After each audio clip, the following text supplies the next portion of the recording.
કાગળમાં સહી કરાવી લીધી, એનું કાંઈ નહીં. આ અત્યારે બોલે છે, આ દાદા બોલે છે કે અમને એમ કીધું કે ત્રણેયને અમને લોકઅપમાં ઘાલી દી, અને તમે એમ કહેતા હોય ને બેન કે હું મારા સાહેબને કહી દઈશ, તો તમારા સાહેબ આગળ હું પોતે આવવાનો છું. અને હું જે લોકો આમાં જવાબદાર હશે ને એ બધાની ઉપર કાર્યવાહી કરાવડાવીશ.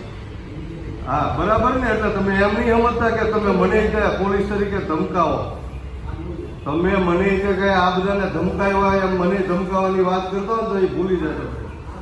હા, અત્યારે તમે એમ કહો છો કે તમે મારી યારે આમ વાત, તમારી યારે મેં બહુ વ્યવસ્થિત ને વ્યવહારિક વાત કરી છે, અને તમારે જવાબ દેવો પડે. બેન, તમે નોકરી કરો છો, અને જે વાસ્તવિકતા હોય, સત્યતા હોય, એની માટે ગરીબ માણસો માટે તમારે અમુકનો એને ન્યાય આપવો જોઈએ. એની બદલે એની યારે અન્યાય ન કરવો જોઈએ. હા, બોલો બેન. હા,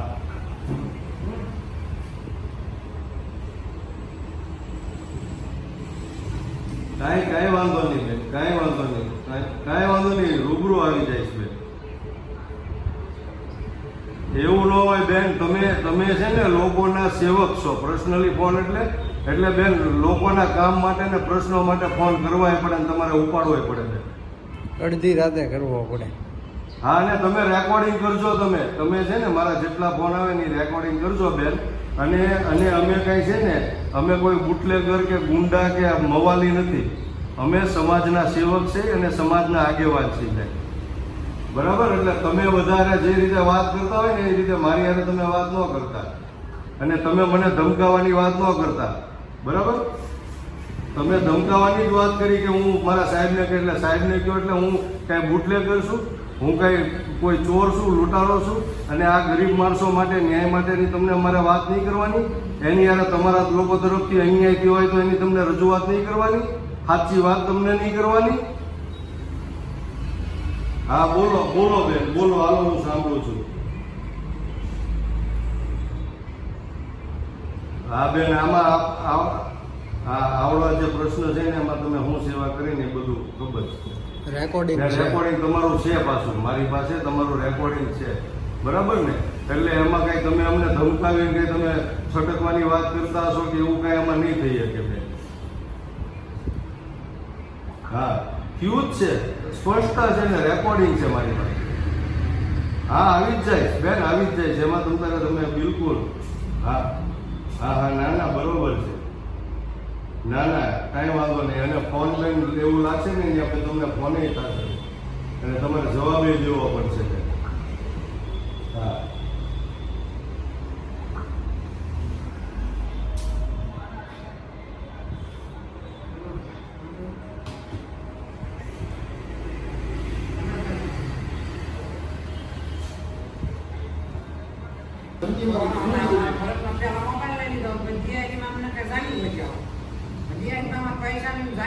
તમને બોલાવ્યા હતા? શું કહ્યું?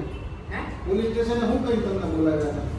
તમને મકાન દીધા બેન જેવા તૈયાર છે, તમે આ આવો કરો કરે મને આખે વાંચ્યું છે, હું આવી મારે અને હું કામ કરીશ કારણ કે કામ હોય તો તારું એડ્રેસ ક્યાં રહેશે? એટલે આને કીધું નારી શોપે તમે આવી ફોન કરી મારા અને મારું હું મકાન તો લઈશ એટલે લઈશ જ. આ બેને એવું કીધું? આ ભાઈ એવું ઠીક. પોલીસ સ્ટેશન જા ને, કારણ કે બધી જીવવાની પછી કે મકાન કે બે આતા ભાઈ છોકરા નથી, તારા ભાઈ છોકરા નથી, મકાન માટે થઈ જાય બેન છે. પણ મારા ભાઈ છોકરા ઊંચા ના પાડો, છોકરા ભાઈ માં જોઈશ મને ન આપો કે ભાઈ કે મારા છૂટાછેડા મારવા ભાઈ એ હોય આ છોકરા તો કે છૂટાછેડા દઈ દઉં તમે, બીજું શું? હવે એ બેન એને ગમે એ વાત કરી હોય ભાઈ એની આ મકાન લખીને કાલો છૂટાછેડા દિયા છૂટાછેડા છૂટાછેડામાં સહી કરાવવાની બદલે તમને મકાનના કાગળમાં સહી કરાવી એવી સહી કરાય. એવી કરાવી. આ વકીલ બે વકીલની ભાઈ વકીલ અહીંયા હતા. વકીલ પોલીસ સ્ટેશન. હા, એ વકીલ છે કામનો સમય, અને એ વકીલની વાહે તૈયારી રાખી હતી, બધી તૈયારી રાખી હતી. સમજ્યા? બોલાવી વકીલ એટલે છે કે ભાઈને લઈ જાય અને એનો પૈસા આપવાનો તો પૈસા પણ એ આ મોટી પોલીસ મોટી સાહેબ હતી ને એમાં ભાઈ કોને આપ્યા પૈસા? એમાં હોવે છોકરા. છોકરાની હોય હા, એ તો એના એ તો બે સમજી ઈંડે તેની ગાડી પડી ગઈ. તો છોકરાને તો કહેવાય, બધાને મારે ને. અમારીના માએ તો એ કે હાવ અમારીનો તો તું કે વીસ તો એ કે હમણાં કે પાક મારી કે પાવડા ભાઈ નાખી છે કે કોને એવું કીધું? એ મોટી સાહેબ જોઈએ એથી આ કાઢી. પોલીસમાં છે એને હા. બે લેડીઝ બાય કોન્સ્ટેબલ અટા મોટી એને ત્યાં સાહેબ મોટી હતી ભાઈ હા અહીં નથી પાવડા કે ના લાયક તું એટલે મારા છોકરાને શું થયું કે ભાઈ બાર નહીં કે એને 2000 ટકા કઈ કે 2000 સટકવાનું રહી જ થઈ ગયા છોકરા અને મારા મકાન તો જોઈ મારો છોકરો હવે અહીંયા પૈસા આવ્યા એમાં ગમે એ કઈ નાખ્યું હોય એ નહીં ખબર પછી ગયા છે કે જામી કોઈ ત્યાં છૂટા નહીં કરી લોકોમાં તમે પુરાવા તો જોઈ જાઓ હમણાં જામી કરતા પછી તમને પૂર્યા લોકમાં ના રે ના. પછી એમને માણસો થયા ને તારા ઓલા વકીલ ગમે એ અમારી મોને સમજાયું હોય જેટલી આ સુધી વાહ ઉછેરી રહી અને એ પછી એની જ છે એ તો ખબર જ તમે કેવી પણ અમારા આ કંઈ કેવું નથી ના શું કાંઈ શું નહીં પૈસા તો એ વકીલે સમજાઈ દીધી છૂટાછેડા દઈ દે તો એ કે ગાડી તો ડરતો નથી કેમ સમજ કરી એની બહુ હોય એને એમ કોસળીએ બોલાય એટલે કંઈ મારી બહુને થોડી કોસળીએ બોલાય એટલે એ વકીલ તમે સમજો જો તો એ ગમે એને સમજાય એટલે એને હાથે છૂટાછેડા એને સહી દીધી પણ એટલે અભણ માણસ હોય એને એમ કહેવું જોઈએ કે ભાઈ આમાં તમારા મકાનની સહી છે એટલે અભણ માણસ એ સમજાવવું પડે તો વકીલ કોણ છે? રાતમાં છે યાર, હિરલભાઈ કીધી. ને આ ઘડીક ફાઈ હમણાં આવ્યું બેઠું છે રાજભાઈ બોલતું છે ઘડીક બંધ કર એનો નંબર છે વકીલનો?